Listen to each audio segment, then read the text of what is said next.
Okay, today's question is going to be really short. It's a very simple question, very simple answer by an anonymous male. He asks, what do women want? By the way, you can tell I was being a bit sarcastic about this being a short, easy answer. Interesting that I get asked that question, given the fact that I clearly am not a woman. But of course, I work with women. I've also been in relationships with women. And this is where I get my clarity about what women want.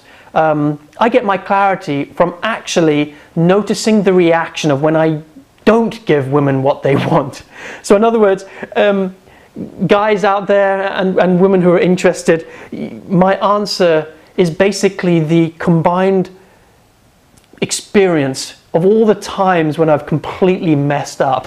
And believe me, I've messed up enough to be able to know something about this topic.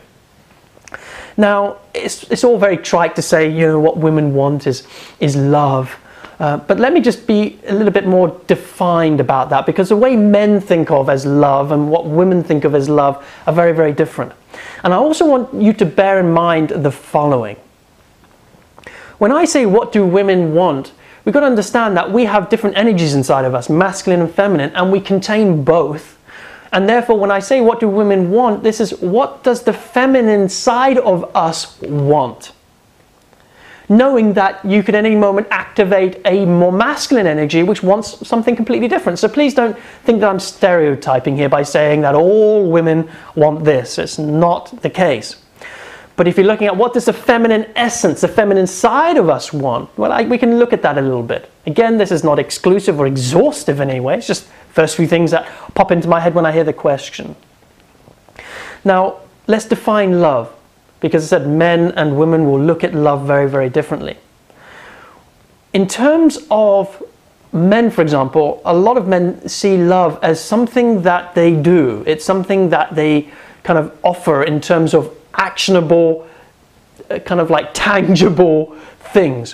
Whereas women experience love through the experience of being felt, through being seen, understood, got. It's an emotionally energetic experience of connection that occurs when there's an exchange of energy. In other words, it's not just I'm doing something for you, but I can be completely emotionally cut off. That, if to a woman, that's very unloving. That's why a lot of women don't necessarily care about the bigger things, but can be more completely touched by the tiniest of gestures, because it's the experience of connection and intimacy that is experienced behind the gesture that opens them so deeply.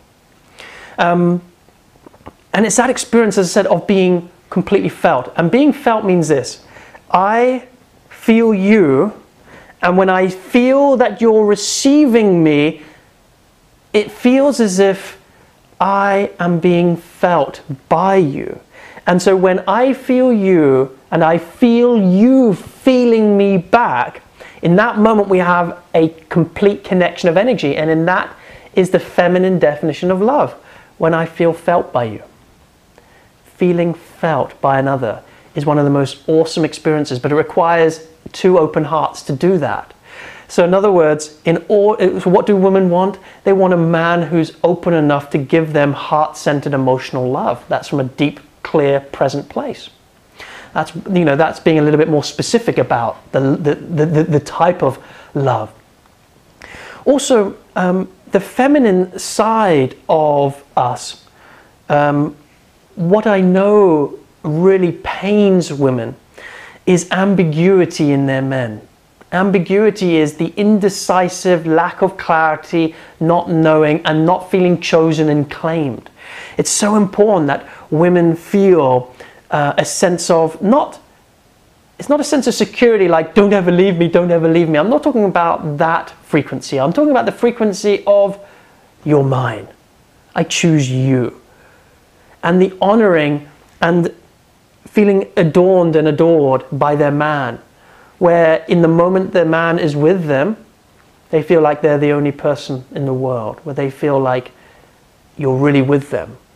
And in that space of clarity and presence, where there is a real choosing and claiming going on, a woman can actually surrender. And this is what they ultimately want as well. They may not know this. And by the word surrender, I don't mean follow and do everything a man says and be a doormat. I'm not talking about that. I'm talking about be feeling so safe that you can now enjoy the flow of life, where you don't feel you need to always be alert and in defense and worrying when's the next bill going to be paid and how are you going to be taken care of, and you can just actually relax and actually not only just be taken care of, but you can relax so deeply and surrender so deeply, you can actually let yourself be taken. And by taken, I mean that in the juiciest, ravishing way, where you can be fully open to being consumed by your man and enjoy every second of it. And that requires a lot of trust, a lot of safety, and yeah, it takes some time to develop that through, you know, solid agreements and clear boundaries, great communication skills, etc., etc., etc. So other few things that I kind of thinking of as I'm speaking right now of what women really want is they want your attention, not your solution.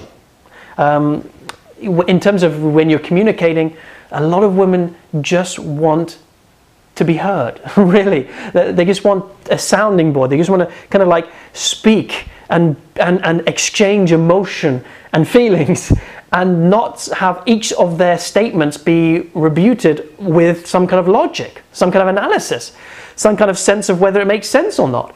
They just want you to hold space for them, and after they finish sharing, just look them in the eye, love them, give your spontaneous response, maybe a word or two that just says you're here, you're okay, that everything's going to be okay, that you love them, and nothing more. In fact, less is more when it comes to that type of interaction. If they want something specific, they'll ask you for it. So you can, but don't give it unless it's invited for. It's a good tip right there. Now, I could go on forever about this simple question about what do women want. And again, you can find much more about this in our retreats, where we actually look specifically at this question and actually go into it in a huge amount of depth and actually practice with men and women together. How do we actually ask for what it is that we really want from another, and how do we train our partner to actually understand what it is that we're really wanting and to give it to us, so we can actually have a nourishing, wonderful relationship. This is a huge piece of this. This is so important that we learn how to communicate our needs in such a way that they're actually received, and that we don't go into defensive arguments when our needs aren't met. So with that, I've enjoyed it. I hope you have too. Just share your comments below. I'd love to hear what you have to say. Share this with your friends. Share it with Facebook and Twitter. And if you're watching this on Facebook or Twitter and you want to register for an event, just go to loverelationshipsandyou.com. All right, all the best, everybody, and I'll speak to you tomorrow. Take care.